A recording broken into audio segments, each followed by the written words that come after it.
Agro terrorism భారతదేశంలో వ్యవసాయ రంగాన్ని దెబ్బతీసేందుకు చైనా వేసిన కొత్త పథకం ఇది. భారత్కు వ్యవసాయ రంగమే ఆయుపట్టు. మన ఆర్థిక వ్యవస్థను దెబ్బతీయాలంటే వ్యవసాయ రంగాన్ని అస్తవ్యస్తం చేస్తే చాలు. భారత వ్యవసాయ రంగాన్ని దెబ్బతీస్తే యుద్ధం చేయకుండానే భారీ నష్టం కలిగించవచ్చు. ఈ విషయాన్ని చైనా ఇప్పటికే గ్రహించింది. అందుకే మన దేశంపై అగ్రో టెర్రరిజాన్ని ఊసిగొల్పుతోంది. అసలేంటి agro terrorism? USA state department ఈ అగ్రో టెర్రరిజంపై పదే పదే భారత్ను హెచ్చరించడానికి కారణమేంటి? చైనా మన దేశ వ్యవసాయంపై గూఢచర్యానికి పాల్పడటానికి కారణమేంటి తెలుసుకుందాం. అంతకంటే ముందు మీకు ఒక చిన్న రిక్వెస్ట్.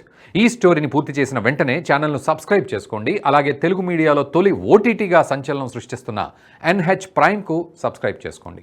www.nhprime.in వెబ్సైట్ ద్వారా రిజిస్టర్ చేసుకుని జాతీయవాద జర్నలిజాన్ని ప్రోత్సహించండి. గూఢచర్యం ముఖ్యంగా రెండు రకాలు. ఒకటి భద్రతకు సంబంధించిన గూఢచర్యం. ఇది చాలామందికి సుపరిచితమే. కానీ పారిశ్రామిక గూఢచర్యం గురించి ఎప్పుడైనా మీరు విన్నారా? ఇది చాలామందికి తెలియని అతి ప్రమాదకరమైన గూఢచర్యం. ఒక రకంగా చెప్పాలంటే యుద్ధం కంటే ప్రమాదకరం. యుద్ధం వల్ల ప్రాణనష్టం మాత్రమే, కానీ పారిశ్రామిక గూఢచర్యం వల్ల ఆర్థిక ఆహార సంక్షోభం తలెత్తి తిండి గింజలు కూడా కరువవుతాయి. మన దేశంపై అలాంటి పారిశ్రామిక గూఢచర్యానికి తెగబడింది చైనా. పారిశ్రామిక గూఢచర్యంలో అగ్రికల్చర్ భాగమే. భారత్కు వ్యవసాయ రంగమే ఆయుపట్టు అని డ్రాగన్ కంట్రీకి బాగా తెలుసు. అందుకే మన ఆయుపట్టుపై దెబ్బగొట్టాలని చూస్తోంది. ఇందుకు చైనా అగ్రికల్చర్ డ్రోన్లు అనే అస్త్రాన్ని మన వైపుకి ప్రయోగిస్తోంది.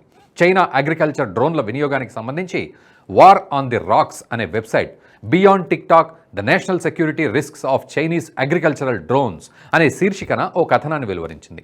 అందులో భారత వ్యవసాయ రంగంపై చైనా పాల్పడుతున్న గూఢచర్యానికి సంబంధించి కళ్ళు బైర్లు గమ్మే నిజాలను వెల్లడించింది. ప్రస్తుతం భారత్లో ఉపయోగిస్తున్న చైనా అగ్రికల్చరల్ డ్రోన్ల వల్ల మన దేశ వ్యవసాయానికి సంబంధించిన కీలక సమాచారం అంతా చైనాకు చేరుతోంది. భారత్ వ్యవసాయ ఆధారిత దేశం. మన దేశం సమశీతోష్ణ మండలం కాబట్టి అనేక రకాల పంటలు పండుతాయి. వాతావరణ పరిస్థితులను బట్టి ఒక్కో ప్రాంతంలో ఒక్కో రకమైన పంటలు పండుతాయి.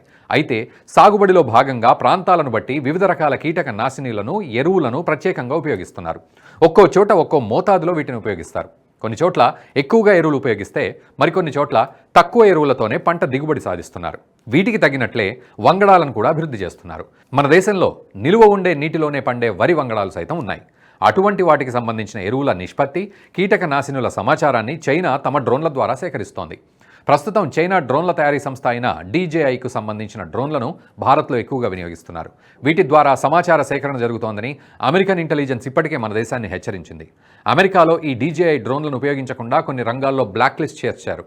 అమెరికాలోనూ చైనా అగ్రికల్చరల్ డేటాను సేకరిస్తుండడమే ఇందుకు ప్రధాన కారణం. అక్కడ ఎక్కువగా పండే మొక్కజొన్న, ఆలివ్ పంటలకు సంబంధించిన సమాచారాన్ని చైనా సేకరిస్తోంది. వీటికి ఉపయోగించే వంగడాలు, ఎరువులు, కీటకనాశినిల సమాచారాన్ని సేకరిస్తోంది. దీనివల్లే అమెరికా ఈ విషయంలో అప్రమత్తంగా ఉంది. అసలు చైనా ఈ డేటాను సేకరించి ఏం చేస్తుంది చూద్దాం. గూఢచర్యంలో సేకరించిన సమాచారాన్ని అన్ని దేశాలు చాలా కీలక సమయాల్లో ఉపయోగించుకుంటాయి. ముఖ్యంగా చైనా పారిశ్రామిక గూఢచర్యాన్ని తన దేశ మేధో సంపత్తి హక్కులకు ఉపయోగించుకుంటుంది. భారత్లోని వంగడాలను కాపీ చేయడానికి ఈ డ్రోన్ల ద్వారా సేకరించిన సమాచారం వినియోగించుకుంటుంది. తద్వారా అటువంటి వంగడాలని సృష్టించి పేటెంట్ హక్కులు పొందుతుంది. ఒక వంగడాన్ని సృష్టించడం అంటే ఆషామాషి వ్యవహారం కాదు.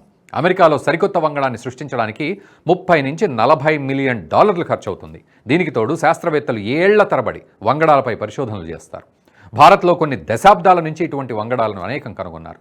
వీటికి సంబంధించిన కాపీని చైనా ఈజీగా యాక్సెస్ చేస్తే అది మన దేశానికే నష్టం. దీంతోపాటు చైనా తాను సేకరించిన డేటాను భారత్కు వ్యతిరేకంగా ఉపయోగించే అవకాశం కూడా ఉంది. మన దేశంలో ఉపయోగించే కీటక నాశినీలను నిర్వీర్యం చేసే విధంగా సరికొత్త మందులు సృష్టించవచ్చు. అదే జరిగితే భారత వ్యవసాయ రంగం తీవ్ర సంక్షోభంలోకి వెళ్తుంది. దిగుబడులు తగ్గి ఆహార సంక్షోభం ఏర్పడవచ్చు. ఫలితంగా దేశ ఆర్థిక వ్యవస్థ ప్రమాదంలో పడుతుంది. చైనా పారిశ్రామిక గూఢచర్యం వెనుక ఇంత కుట్ర దాగుంది. చైనా ఇలా గూఢచర్యానికి పాల్పడటం ఈ తొలిసారి కాదు. గతంలో టిక్టాక్ యాప్ విషయంలోనూ ఇలాగే వ్యవహరించింది. ఈ యాప్ ద్వారా భారతీయుల సమాచారాన్ని సేకరిస్తూ వచ్చింది. ఎంతో విలువైన సమాచారాన్ని ఒక ప్రైవేటు కంపెనీ ద్వారా సేకరిస్తూ మన దేశంపైనే గూఢచర్యానికి పాల్పడింది. ఇందులో భద్రతా సంస్థలకు చెందిన వ్యక్తుల సమాచారాన్ని, సాధారణ ప్రజలకు చెందిన బ్యాంకుల రహస్య సమాచారాన్ని సేకరించింది. ఈ విధంగా తమ దేశంలోని ప్రైవేట్ కంపెనీలన్నీ చైనా గూఢచర్యానికి అవసరమైన సమాచారాన్ని ప్రభుత్వంతో పంచుకోవాలని 2017లో చైనా నేషనల్ ఇంటెలిజెన్స్ చట్టంలో పొందుపరిచింది. ఈ చట్టం వల్ల అనేక సంస్థలు పౌరులకు సంబంధించిన విలువైన సమాచారాన్ని ఆ దేశ ప్రభుత్వంతో పంచుకున్నాయి. దీనివల్లే టిక్టాక్, పబ్జీతో పాటు దాదాపు 200కు పైగా సంస్థలకు తమ డేటాబేస్ను భారత్లో ఏర్పాటు చేసుకుంటే అనుమతిస్తామని, లేకపోతే నిషేధిస్తామని భారత ప్రభుత్వం హెచ్చరించింది. ఇలా ఏర్పాటు చేసుకొని సంస్థల్ని నిషేధించింది భారత్. ఇప్పుడు కూడా చైనా డ్రోన్ల వాడకానికి చెక్కు పెట్టడానికి భారత ప్రభుత్వం ఇప్పటికే ప్రయత్నాలు మొదలుపెట్టింది. అయితే ఉన్న బలంగా వీటిపై నిషేధం విధించడం కుదరదు. అందుకే మేక్ ఇన్ ఇండియా కింద ప్రోత్సహిస్తోంది. ఇప్పటికే పలు సంస్థలు డ్రోన్ల తయారీలో నిమగ్నమయ్యాయి. ఇందుకు DRDO కూడా సహకరిస్తోంది. వీటి తయారీ పూర్తయితే చైనా డ్రోన్లను నిషేధించే అవకాశం ఉంది. భారత ప్రభుత్వం పెద్ద ఎత్తున స్వదేశీ డ్రోన్లను తయారు చేయించి త్వరలోనే చైనా డ్రోన్లకు చెక్కు పెట్టాలని ఆశిద్దాం.